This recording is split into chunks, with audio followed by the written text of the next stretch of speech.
مربی کا اہتمام کیا۔ ماں کی شان کے حوالے سے دو پہلو ہیں۔ ایک پہلو تو یہ ہے کہ ماں جس قدر عظیم ہوگی اس کی گود میں پرورش پانے والا بیٹا بھی اسی قدر عظیم ہوگا۔ اس حوالے سے ضرورت ہے کہ مائیں اپنے کردار کو عظیم ترین بنائیں اور سیدہ کائنات سیدہ فاطمہ الزہرا سلام اللہ علیہا کے نقش قدم پہ چلیں تاکہ ان کی گود میں پرورش پانے والے بیٹے بھی امام حسین رضی اللہ تعالی عنہ کے غلام بنے۔ چونکہ اس وقت میں ماؤں سے خطاب نہیں کر رہا، بیٹوں سے خطاب کر رہا ہوں، اس لیے دوسرا پہلو ماں کی شان کا یہ ہے کہ بیٹوں کو اپنی ماؤں کے ساتھ کیا رویہ رکھنا چاہیے اور کس قدر ان کی خدمت کا بھی اہتمام کرنا چاہیے اور ان کی فرما برداری کو بھی اپنی زندگی کا لازمی جزء بنانا چاہیے۔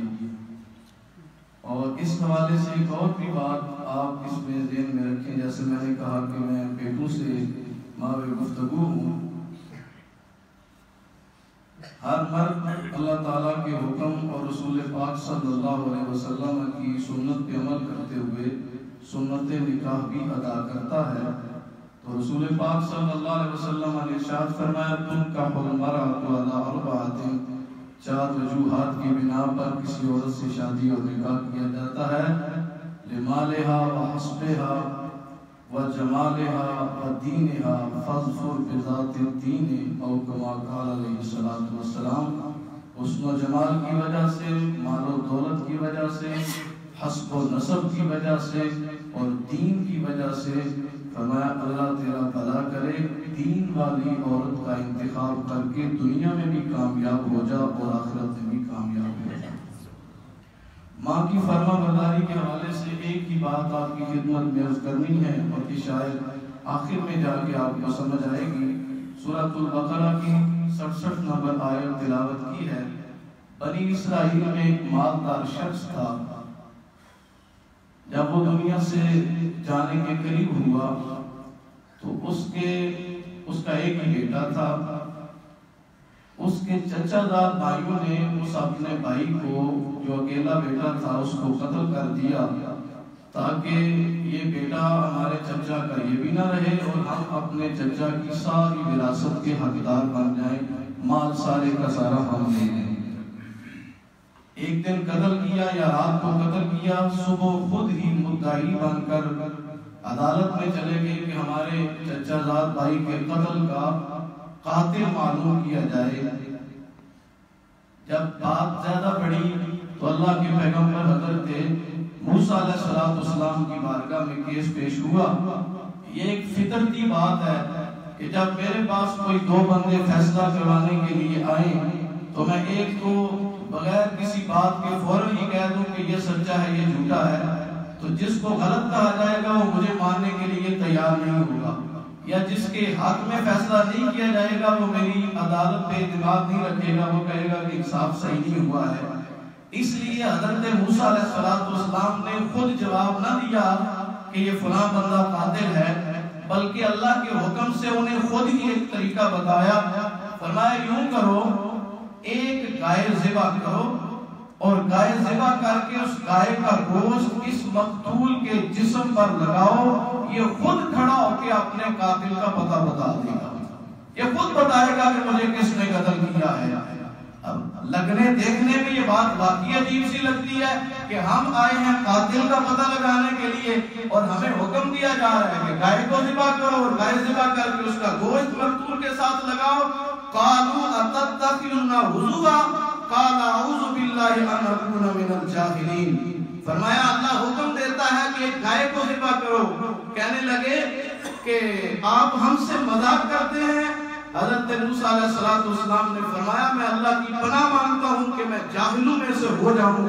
اس کا مطلب یہ ہوا کہ اگر کوئی دین کا مسئلہ پوچھنے کے لیے آئے اور ہم اس کا مذاق اڑائیں تو یہ جاہلوں کا کام ہے، یہ علماء کا کام نہیں ہے۔ فرمایا کیا میں اللہ کی پناہ مانگتا ہوں کہ میں جاہلوں میں سے कैसे हो जाऊं? कहने लगे अल्लाह से दुआ करें, आप मुझे वैसे ये बताएं, जो कातिल का पता लगाने के लिए आए थे उनका दिल क्या चाहता था? पता लग जाए या ना लगे?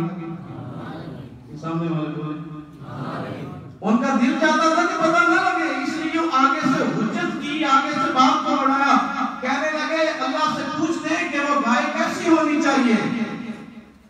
हज़रत मूसा अलैहिस्सलाम ने अल्लाह के हुक्म से फरमाया, इन्नल्लाह यामुरुकुम अन तज़बहू बक़रा क़ाला तत्तखिज़ूना हुज़ुवन क़ाला अऊज़ु बिल्लाहि अन अकूना मिनल जाहिलीन क़ालू उदउ लना रब्बका युबय्यिन लना मा हिया क़ाला इन्नहु यक़ूलु इन्नहा बक़रतुन ला फ़ारिक़ुन वला बिक्रुन अवानुन बैन ज़ालिक फ़फ़अलू मा तुमरून।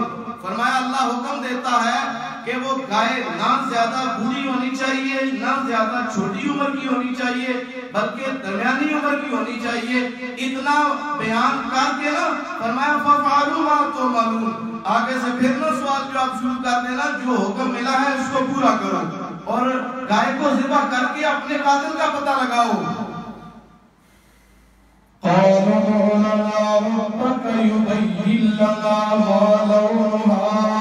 कहने लगे अल्लाह से दुआ करें हमें पता चल जाए उस गाय का रंग क्या होना चाहिए।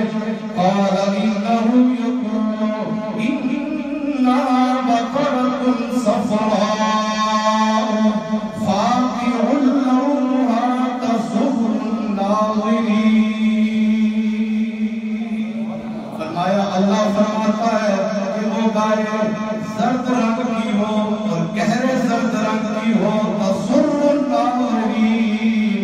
देखने वालों की आंखों को ठंडा कर दे। कई जानवर ऐसे होते हैं देखने वाले बहुत खुश हो जाते हैं और आगे जाने का नाम ही नहीं लेते, उस पर ठहर जाते हैं। फरमाया वो गाय ऐसी होनी चाहिए कि देखने वालों को खुश कर दे, क्योंकि वो चाहते ना थे कातिल का पता चल जाए। फिर बात को बढ़ाया,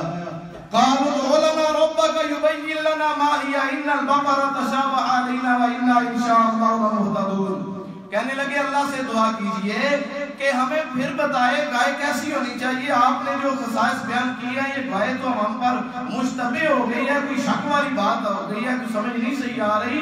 तो उम्मीद है कि हम हिदायत पा देंगे अगर हम दोबारा बयान फरमाएंगे आप हमें। हज़रत मूसा अलैहिस्सलाम ने फिर अल्लाह के हुक्म से फरमाया इन्नहु यक़ूलु इन्नहा बक़रतुन ला ज़लूलुन तुसीरुल अर्द व ला तस्क़िल हर्स मुसल्लमा ला शियाता फीहा। फरमाया वो गाय ऐसी होनी चाहिए जिससे खिदमत ना ली गई हो, उसके जिस्म में कोई ऐब ना हो, सालिम महफूज हो, उससे कोई काम ना लिया गया हो, ना हल चलाया गया हो और ना खेतियों को सराब करने के लिए उससे खिदमत ली गई हो। कहने लगे हाँ अब आपने सही बात की है। फज़बहूहा वमा कानू यफ़अलून, उन्होंने गाय को ज़िबा किया। लगता नहीं था कि ज़िबा कर देंगे, लगता तो यूं ही था कि आगे से बातें करते रहेंगे। खैर उन्होंने गाय खरीदने का प्रोग्राम बना लिया कि हम गाय ज़िबा करेंगे। अब बात का दूसरा रुख, अल्लाह का एक नेक बंदा, ये जो कुछ मैं कर रहा हूँ मेरे मुर्शिद ग्रामी हुज़ूर ज़ियाउल पीर मोहम्मद करम शाह क़ादरी रहमतुल्लाहि तआला अलैह ने तफसीर ज़ियाउल कुरान शरीफ में नकल फरमाया। फरमाते हैं बनी इसराइल में एक नेक बंदा दुनिया से जाने लगा। उसका एक ही बेटा है, छोटा बच्चा, और उसके पास एक गाय थी बहुत छोटी उम्र की, जिसको गाय ना कहा जाए बल्कि गाय की बछिया कहा जाए। तो वो जंगल में चला गया और उसको जंगल में छोड़ के अल्लाह से इल्तिजा की, अल्लाह ये गाय मैं तेरे सुपुर्द कर रहा हूँ, मेरा बेटा जब जवान होगा तो उसे ये गाय अता फरमा देना। मेरे मुर्शिद गिरामी शाह फरमाते हैं इससे ये मालूम होता है कि अल्लाह करीम अपने बंदों की चीजों की खुद हिफाजत फरमाता है। गाय जंगल में छोड़ना और अल्लाह के सुपुर्द करना और बेटा आएगा तो ले लेगा। खैर बेटा जवान हुआ, वो बेटा था माँ का खिदमत गुजार। समझ आई बात? वो बेटा था माँ का खिदमत गुजार। बेटा जवान हुआ, कोई भी काम माँ की इजाजत के बगैर न किया करता था और माँ से बात बात पर एक एक नुक्ते पे माँ की इजाजत लेके कदम उठाया करता था। माँ ने कहा बेटा जंगल में जाओ और जाके वहां ऐलान करना, अपनी गाय को बुलाना, वो दौड़ती हुई आ जाएगी, उस पे सवार नहीं होना और उसको पकड़ के अपने घर ले आना। जब वो बच्चा नौजवान गया जंगल की तरफ, जाके आवाज लगाई, गाय हाजिर हो गई दौड़ती हुई अल्लाह के हुक्म से। गाय को लेके वापस आ रहा था तो कोई एक बंदा उस नौजवान के रास्ते में आ गया। गाय बेचोगे? हाँ जी बेचूंगा। कितने की बेचोगे? 300 दिरहम लूंगा। ठीक है, सौदा मंजूर है, 300 दिरहम ले लो और गाय मुझे दे दो। नहीं, इसमें एक शर्त है, 300 दिरहम की दे दूंगा लेकिन मां से पूछ के दूंगा। समझ आ रही है? लेकिन मां से पूछ के दूंगा। यह जनरल एक बात है कि जिस चीज की बाजार में वैल्यू 500 रुपया हो, अगर कोई बंदा जाते हुए उसका 800 मुझे और 900 मुझे दे तो मैं समझता हूँ माँ को जाके बताऊंगा, माँ तो खुश होगी कि थोड़े की चीज थी कि ज्यादा में बेच के आ गया है। लेकिन फरमाबरदार बच्चा ये कहता है कि फिर भी अगर चाहिए जमाने की नजर में सौदा मेरा महंगा बिक रहा है, लेकिन माँ की इजाजत के बगैर फिर भी नहीं बेचूंगा। वो बच्चा, उसने कहा मैं माँ की इजाजत के बगैर नहीं बेच सकता, माँ से इजाजत लूंगा। उसने कहा अच्छा, माँ से इजाजत ना लो और 600 दिरहम ले लो, 600 दिरहम ले लो और माँ से इजाजत ना लो, अभी मुझे गाय दे दो। उसने कहा नहीं, माँ से इजाजत के बगैर नहीं बेचूंगा। बच्चा घर गया, जाके माँ से पूरी बात की। उसने कहा ठीक है 600 दिरहम की बेच दो। अब वो बंदा वापस आया तो वो जो गाहक बन के आया था वो कहने लगा गाय 1200 की मुझे दे दो। गाय कितने की दे दो? वैसे क्या ख्याल है, अगर 1200 की दे देता माँ खुश होती कि ना होती, और उसको भी फायदा होता कि ना होता। लेकिन जो माँ का फरमाबरदार होता है उसने कहा मैंने माँ से 600 की बेचने की इजाजत ली है, 1200 की बेचने की इजाजत नहीं ली, ये माँ से पूछ के बताऊंगा। जब वो दोबारा दौड़ता हुआ माँ के पास हाजिर हुआ तो माँ ने कहा बच्चे उसको जाके कहे मुझे असल बात बता, मुझे ये मैं 300 की कहता हूँ, कहता है 600 की दे दो, 600 कहता हूँ तो कहता है 1200 ले लो, असल बात बताओ। जब वो बच्चा वापस गया ना नौजवान, तो वो जो खरीदार बन के आया था उसने कहा मुझे अल्लाह करीम ने भेजा है इंसानी शक्ल में, मैं फरिश्ता हूँ और मैं इंसानी शक्ल में आया हूँ तेरी गाय का खरीदार बनकर। तू माँ का इतना फर्मा बरदार है, अल्लाह ने ये इसके बदले इनाम अता फरमाया है। अनकरीब बनी इस्राइल को एक गाय की जरूरत पड़ेगी, रूए कायनात पर तेरी गाय के सिवा और कोई गाय नहीं होगी। उस वक्त जब इन्हें जरूरत पड़ेगी तो ये तेरे पास गाय खरीदने के लिए आएंगे।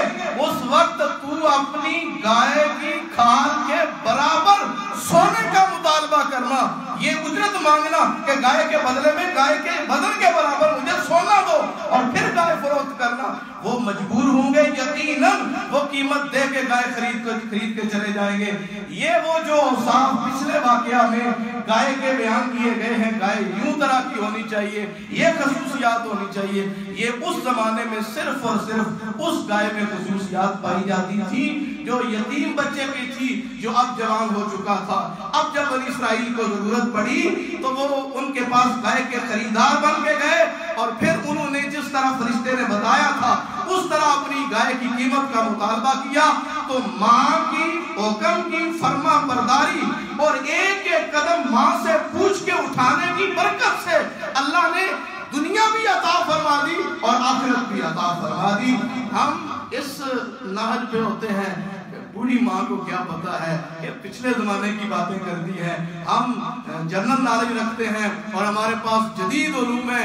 मैं मुआशरे की चीजों को समझता हूँ, मैं दुनियादारी को समझता हूँ, ये सारी चीजें अपनी जगह पे दुरुस्त। लेकिन माँ और बाप जो अपनी औलाद के बारे में, बड़ा अहम जुमला मैं कहने लगा हूँ, माँ और बाप अपनी औलाद के बारे में जो फैसला करते हैं वो दीन में भी बेहतर होता है, दुनिया में भी बेहतर होता है और आखिरत में भी बेहतर होता है। अल्लाह करीम हमें جیسے ان لوگوں نے، بزرگ ہستیوں نے، قبلہ استاد گرامی نے، قبلہ پیر صاحب نے اپنی ماں کی خدمت کر کے اپنا یہ جہاں بھی سنوارا ہے اور اپنا اگلا جہاں بھی سنوارا ہے، جن کے والدین زندہ ہیں، اللہ ہمیں ان بزرگوں کے نقش قدم پہ چلتے ہوئے اسی طرح اپنے والدین کی خدمت کی توفیق عطا فرمائے۔